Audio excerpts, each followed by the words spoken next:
Culturizando presenta Disney ataca de nuevo. Freno a los negacionistas del Holocausto. Máquina convierte ropa vieja en nueva. Tararea con Google. Tips para profesores que dan clases online. Cómo desarrollar tu creatividad. De un punto al otro. Hola, yo soy Mavi, bienvenido a nuestro 11º episodio. Mil gracias por escucharnos. Hola, yo soy Daniel Ganji. Gracias a todos los que nos escuchan en todas las plataformas, en IGTV, en YouTube, en las plataformas de podcast. Y también nos pueden escuchar en vivo por Onda Positiva Radio todos los jueves a las 5 de la tarde, hora de Miami, por cierto. Pueden también descargar la aplicación móvil de ellos para escuchar y no perderse nada de su programación. Nos consigues también en Instagram como @de un punto al otro, por supuesto también en @culturizando. Y por estas vías vamos a compartir todo el contenido que complementa lo que hablamos aquí. Sí, además de algunas otras noticias interesantes del mundo digital. También puedes escribirnos para cualquier duda o comentario que tengas sobre lo que hablamos, sobre el mundo del marketing. Yo soy @Daniel Ganji. Y yo soy @Mavi Si necesitas alguna ayuda, algo más puntual en lo que podamos ayudarte, pues estamos a la orden. Nos apasiona nuestro trabajo y además nos encanta ser parte de nuevos proyectos. Bueno, ahora vamos a comenzar con el resumen de las noticias más destacadas del mundo digital y arrancamos con la guerra de las pantallas porque Disney anunció algo muy importante esta semana. Sí, un anuncio que pudiera pasar desapercibido como un simple comunicado corporativo, en realidad fue un sacudón en la industria del streaming. Disney anunció que ahora simplemente una unidad se va a encargar de producir contenido y otra unidad se va a encargar de distribuirla. ¿Qué quiere decir esto? Que ya no van a hacer películas o series o cortometrajes pensando en cine, no, este va en DVD, no, este va para tal, sino simplemente una unidad va a producir contenido y otra unidad lo va a distribuir. Bien sea en Disney Plus, bien sea en cine, etc. Este anuncio fue muy bien recibido en la industria porque quiere decir que Disney va con todo para buscar el trono del streaming y quitarle ese título a Netflix. Bueno, yo creo que van a pasar un poquito de años más para que eso ocurra, pero lo cierto es que Disney se está adelantando a todo esto porque no solo con el éxito que tuvieron en Mulan, tuvieron muy buenos números, sino que ahora también la película Soul, que por cierto fue producida para cine, para ser estrenada en cines, va a estar estrenándose en Disney Plus en diciembre y pues ellos esperan repetir y superar esa hazaña de Mulan. Otra noticia que quiero compartir es que Facebook y Twitter decidieron poner fin a la difusión de todas las noticias y portales y posts y todo lo que sucede en estas plataformas que niegan lo que sucedió en el Holocausto, que algunos incluso se atreven a llamarlo el Holocuento, y simplemente está ahora prohibido publicar este tipo de contenido. No solo va a estar prohibido hacer publicidad para difundir este tipo de información que niega o distorsiona lo que sucedió en el Holocausto, sino que también van a eliminar publicaciones que ellos detecten que sea en contra de esta nueva normativa.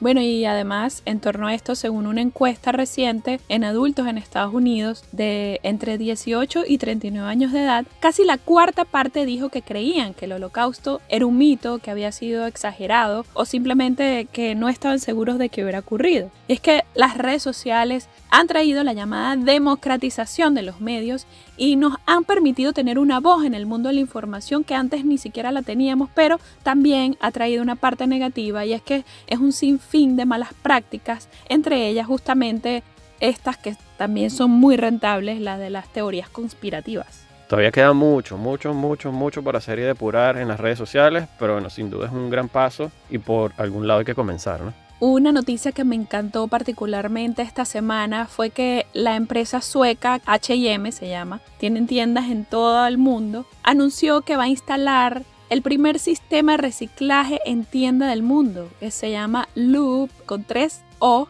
Se trata de una máquina donde se introduce una prenda de ropa vieja, usada, rota, como sea, pero una prenda de ropa y sale por otro lado de la máquina a través de un proceso que vuelven a hilar la tela de la prenda, sale una prenda de vestir nueva, completamente diferente, usando la misma tela. Entonces, esto la verdad que es algo que me pareció súper interesante de comentarles hoy por @de un punto al otro. Les vamos a estar compartiendo un video de cómo funciona esta máquina. De hecho, este sistema Loop tiene una cuenta de Twitter muy innovadora en donde están compartiendo contenido relacionado con lo que hace la máquina y todo esto. Y bueno, esto a mí me encanta porque contribuye a reducir la huella ambiental, no solo de la empresa de H&M, sino también la de nosotros. Y ya para finalizar este segmento de noticias, te traigo la última actualización que acaba de realizar Google a su sistema de búsqueda. Y es que ahora puedes buscar canciones en Google simplemente tarareando. Más de una vez estoy seguro que te ha pasado que tienes una canción en la cabeza y es tarará, tarará, pero no te acuerdas ni el nombre, ni la letra, ni quién la canta, ni nada. Pues bien, ahora Google te va a ayudar a encontrarla simplemente utilizando el buscador de Google. Es muy conocido, hay un meme que es bastante conocido sobre eso, que es la canción de Whitney Houston, que la gente la busca así tal cual como la canta ella.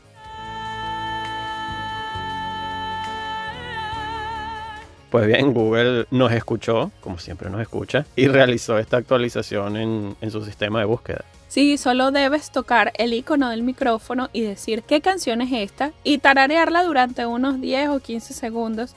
Yo hice la prueba, pero la verdad que tengo que buscar una canción que de verdad me sepa, porque la canción no duré los 15 segundos y la primera no la pude hacer, pero a la segunda sí me funcionó. De hecho, te sale el porcentaje de coincidencia de lo que tarareaste con las melodías que están guardadas en los diferentes enlaces a donde te está recomendando que vayas para que escuches esa canción, donde te dice quién es el autor, quién la canta. Y bueno, la verdad que no requiere letra, música o nombre del artista, simplemente tararearla. Me parece que está de verdad súper innovadora esta nueva función de Google. Bueno, ya la tienes en Google, no hay que descargar una aplicación para hacerla, ¿no? Sí, con solo pulsar el botoncito de Google, tarareas y Google te lo dice. Y ya.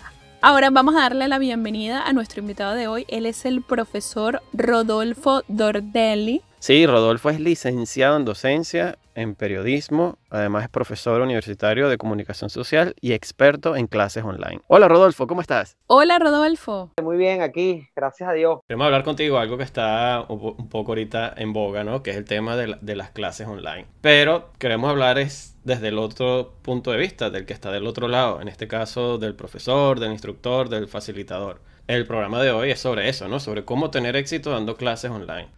Sí, bueno, nuevamente gracias por la oportunidad. Fíjense, la pandemia evidentemente cambia el sistema educativo porque estamos acostumbrados vamos a decirlo así, a la situación presencial académica, que es que el alumno siempre va al aula, a menos que sea este tipo de cursos online que se hacen, pero eso es otra cosa. Nosotros los docentes, ni los alumnos, ni nadie estaba preparado para algo así. Vamos a estar claros que esto nos llegó de la nada. Esto es una situación sobrevenida que de repente nos llegó, nos atacó y se instauró por muchos meses, porque ya esto tiene una serie de meses, pues. Y hay 3 puntos fundamentales para un docente en esta situación y tanto para... Eso es como una triada: docente, alumno y representante en el caso de los colegios. Yo hablo hoy por la parte universitaria, ¿no? Pero en este caso, tanto la paciencia como la comunicación y la empatía juegan un rol fundamental. La paciencia porque no estábamos acostumbrados, y recuérdense que hay una gran cantidad de docentes que no se esperaban esto, que no están modernizados con las herramientas para esta situación. La comunicación, porque tiene que haber una comunicación afectiva y efectiva importantísima entre el alumno y el docente para que esto se lleve a cabo. Y la empatía, en el caso del docente, es importantísimo, porque el docente tiene que recordar que el aula virtual es ajena al aula presencial y entender la situación de los estudiantes y de todo el gremio de su propio salón. Claro, ¿no? Y también el entender la situación de la persona, porque cuando estás en un aula, todos están bajo las mismas condiciones, ¿no? Internas y externas. Cuando ya cada quien está en su casa, esas situaciones se multiplican por cantidad de alumnos, ¿no? Mientras más alumnos tienes, más situaciones externas pueden haber que afecten el ambiente o la actividad que vayas a desarrollar.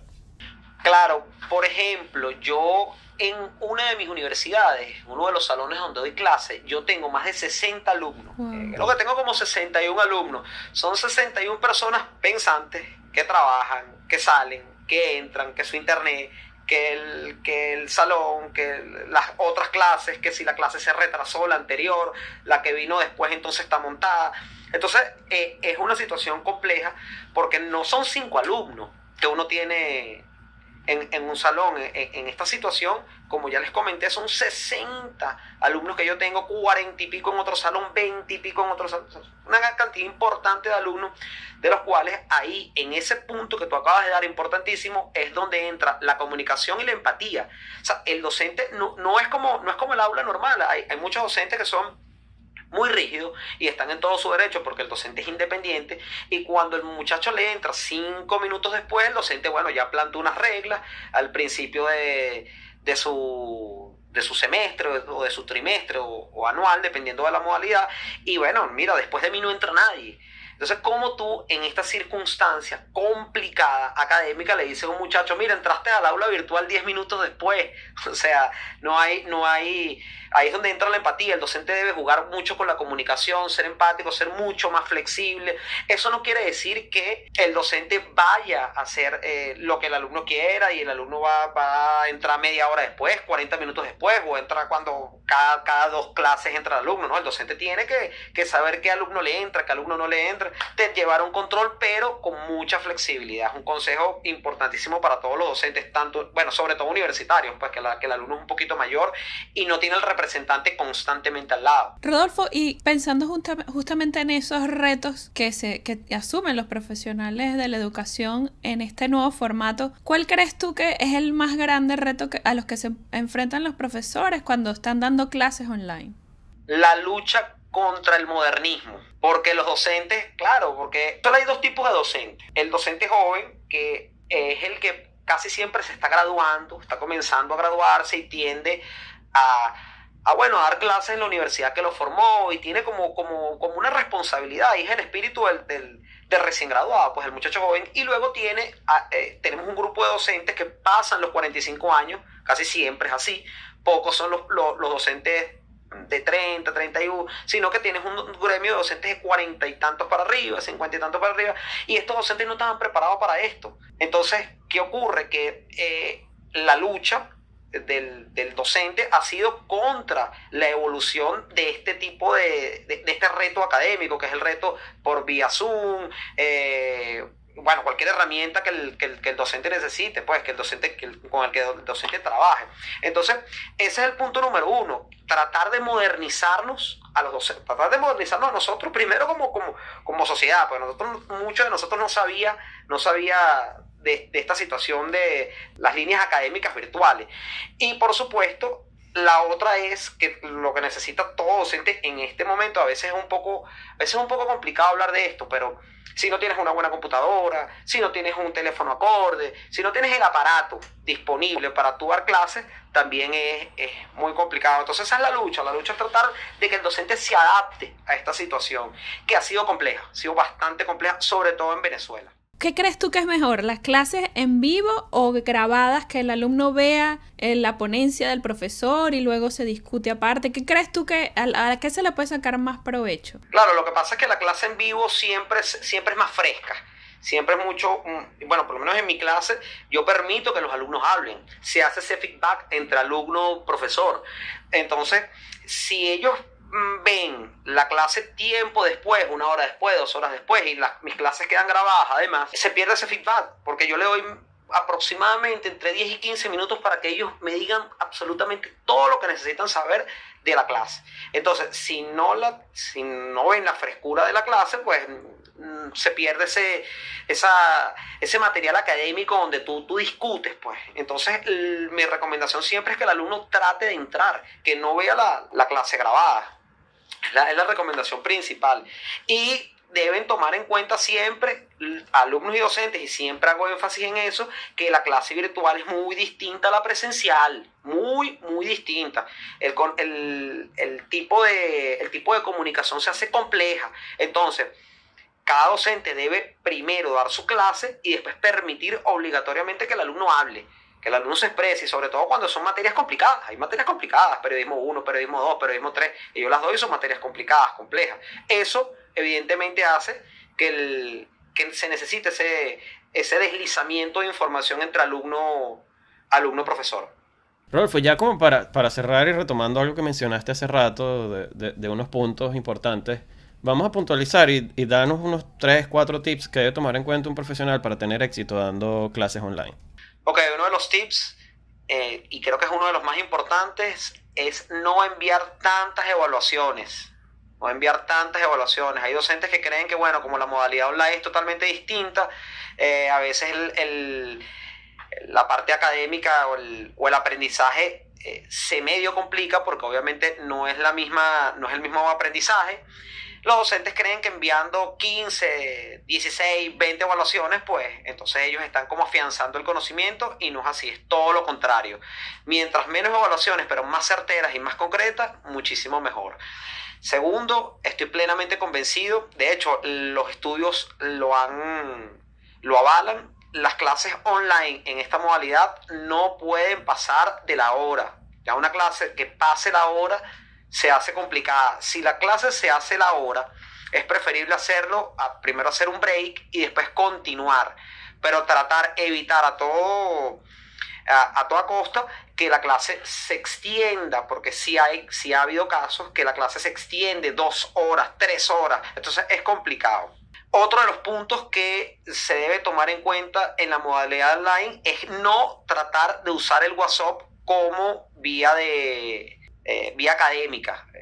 Hay muchos profesores que no están adecuados en la modalidad online y entonces te usan el WhatsApp y hacen 30, 40 notas de voz.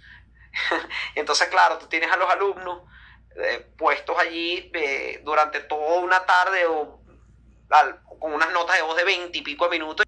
Hay docentes que mandan estas notas de voz y de hecho mandan evaluaciones vía WhatsApp. Tenemos el cuarto punto, que es apoyarse en algunos alumnos. ¿Para qué? Para la creación de una serie de 2 grupos de WhatsApp, que esto sí en este punto sí debo hacer énfasis. Los docentes deben tener grupos de WhatsApp donde los alumnos se puedan reunir. Deben crear 2 grupos de WhatsApp los docentes, uno donde sean ellos los administradores y donde escriban, y uno para que los alumnos puedan tener sus conversaciones y haya un feedback docente-alumno y alumno-alumno. Mientras hay otro grupo donde el docente sea el único que escribe, es decir, el administrador, y sea la única persona que escriba. Allá, pues, eso es la creación de 2 grupos. El docente debe reunirse con estos 3, 4 alumnos que lo apoyen y no evitar a toda costa que el docente haga eso solo. El docente no debe crear esta modalidad online totalmente solo. Siempre debe apoyarse de sus alumnos. Entonces, esos son varios de los tips que para mí son de lo más importante a la hora de justo comenzar las clases en la modalidad virtual. Buenísimo, Rodolfo. Creo que con estos tips más de un docente debería estar tomando nota y comenzar a ponerlos en práctica. Muchísimas gracias, Rodolfo, por compartir con nosotros todos tus conocimientos. Cuéntanos, ¿dónde podemos conseguirte en las redes sociales? Ok, bueno, me pueden conseguir en el Profe Dice, en Instagram.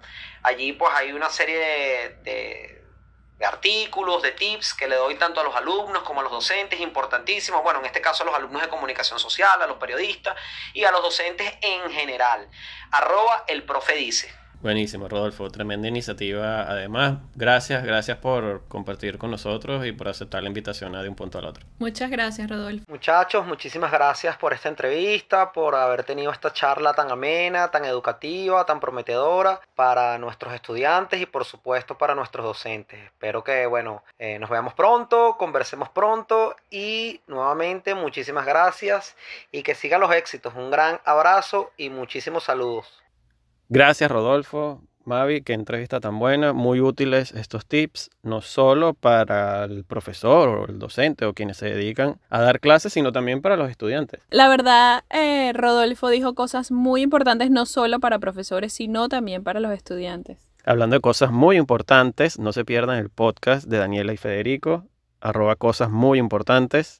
También aquí en Culturizando, en todas las plataformas, lo buscas como Cosas Muy Importantes. Pronto viene la segunda temporada de este podcast donde se habla de historia, pero de manera anecdótica. Es súper dinámico. Además que Daniel y Federico hacen una dupla genial y cuentan todo de una manera en la que a uno se le quedan las historias grabadas en la mente. Y llegó mi momento favorito de este podcast, que son las claves para aprender y crecer de esta semana, Mavi.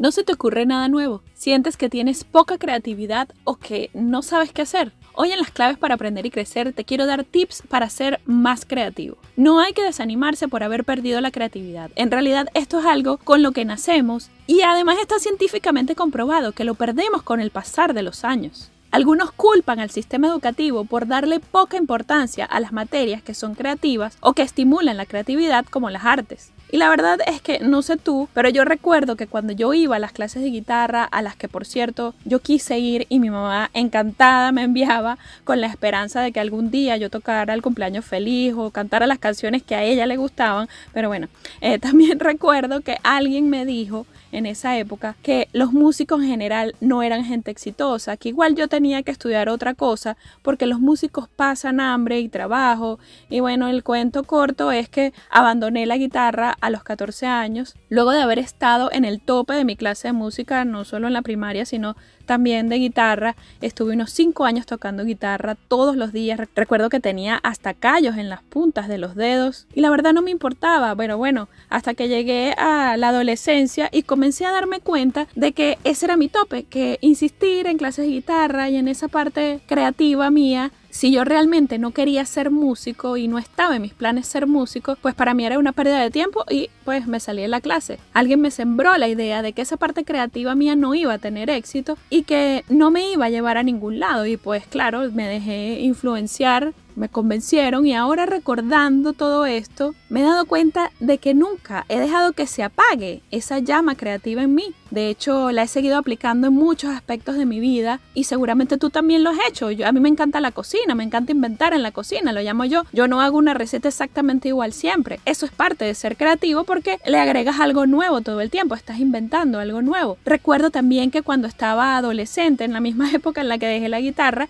yo forraba los cuadernos del colegio con collage de fotos de revistas y bueno, los 1001 cortes de cabello que he tenido en toda mi vida han sido también fruto de eso. Yo me siento que me reinvento yo misma al cortarme el cabello, soy otra, me veo diferente. Eso me ha ayudado a mantener esa llama creativa en mí. La música que escucho no es siempre la misma. Mi estilo al vestirme en general es muy ecléctico. Me gusta variar, divertirme, ser clásica, pero tener un twist divertido, ¿no? Todo esto lo digo porque al hablar de creatividad estamos hablando de inventar cosas nuevas. Te estoy diciendo que no solo en el trabajo la aplicamos. Ahora que soy madre, por cierto, también la aplico en las 1001 maneras que necesito inventar para distraer a mi hijo de 2 años, por ejemplo. La creatividad nos mantiene el cerebro activo, vibrando en una frecuencia diferente y al final de lo que se trata es de volver a ser como éramos cuando éramos niños. ¿Y cómo son los niños? Los niños no tienen miedo a equivocarse. Ellos son los que de verdad no le temen a arriesgarse. La idea además es mantenernos creativos, perdiendo el miedo a equivocarnos, porque solo así vamos a poder hacer cosas nuevas. Vivimos en una sociedad en la que equivocarse es lo peor que puede ocurrir. Esto es algo que desde pequeños nos enseñaron y eso tiene muchísima incidencia en nuestra creatividad. Me parece además que de las equivocaciones y de los errores aprendemos muchísimo más que de las victorias fáciles, ¿no? El mundo no es justo, el mundo no es blanco y negro, hay de todo en el mundo y no necesariamente lo que fue malo para otra persona va a ser malo para mí o a lo mejor sí. La única manera de saberlo es arriesgándonos, intentando, aprendiendo, ejecutando, midiendo y repitiéndolo. Hace poco un amigo dijo algo que me llegó, me hizo clic. Dijo, el proceso se disfruta más que el resultado. Esto, como te digo, me hizo clic porque enseguida pensé, claro, es que al disfrutar el proceso, así el resultado sea equivocarse. El disfrutar el proceso es lo que de verdad vale, porque si disfrutas vas a aprender, si disfrutas haciéndolo vas a dejar volar tu imaginación y justamente allí es donde vas a poner en práctica la creatividad. Cuando éramos niños hacíamos precisamente eso, jugar, a veces hasta inventábamos juegos, reglas nuevas. Y la verdad que no importaba porque todo lo disfrutábamos. No pensábamos además en las consecuencias, ni si nos íbamos a fracturar un brazo o si nos íbamos a romper un diente y íbamos a sufrir toda la vida por eso.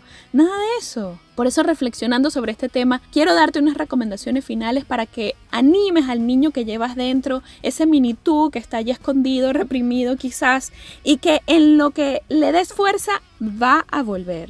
Lo primero es cuestionar todo. Los niños cuestionan todo, no hay que tener miedo a hacer preguntas obvias, así sean obvias. Si de verdad no lo sabes, debes preguntarlo. Lo segundo es, date tiempo para jugar. Al hacerlo, ejercitas tu imaginación, tu creatividad, también te ayuda a expresar las emociones. Además, jugar nos distrae del día a día y nos pone de buen humor, y eso hace que podamos pensar mejor. Tercero, si algo te parece infantil, no dejes de hacerlo. Hazlo hasta saber a dónde te lleva. Este ejercicio es genial. Cuarto, practica el cometer errores. Sí, suena tonto, pero la idea es que te sientas cómodo cometiendo los errores. Esto es algo que vas a ir logrando poco a poco. Por eso recomiendo practicarlo con cosas pequeñas, hasta que la confianza en tus instintos vuelva y se fortalezca. Y finalmente, haz conexión con cosas que normalmente no van juntas. Aquí se trata de dejar volar la imaginación. Este es un gran ejercicio que te puede impresionar y a donde además vas a conseguir ideas muy creativas, quizás las más creativas que has tenido. Todo esto lo puedes practicar en todos los ámbitos de tu vida, en un nuevo trabajo o en un proyecto, con tu equipo en los procesos creativos. La creatividad hay que ejercitarla para que aflore poco a poco dentro de ti. Y que eso que pensabas que era imposible, de repente con todos los conocimientos que tienes ahora, con toda la experiencia que tienes, lo vas a poder lograr con ideas buenas, creativas, innovadoras y sobre todo que serán únicas. Porque aunque se parezcan a otras, esta se te ocurrió a ti y la vas a hacer tuya. Porque la estás adaptando a lo que quieres y te vas a encontrar irremediablemente disfrutando el proceso.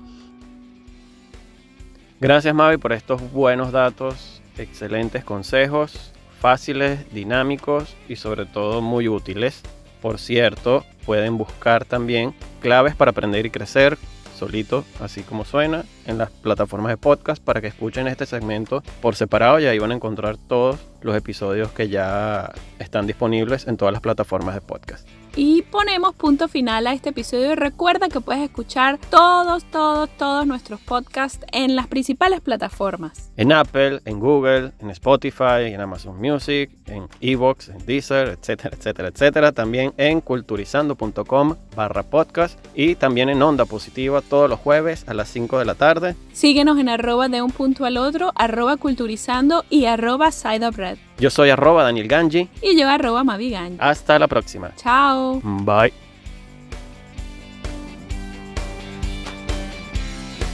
Culturizando presentó De un punto al otro.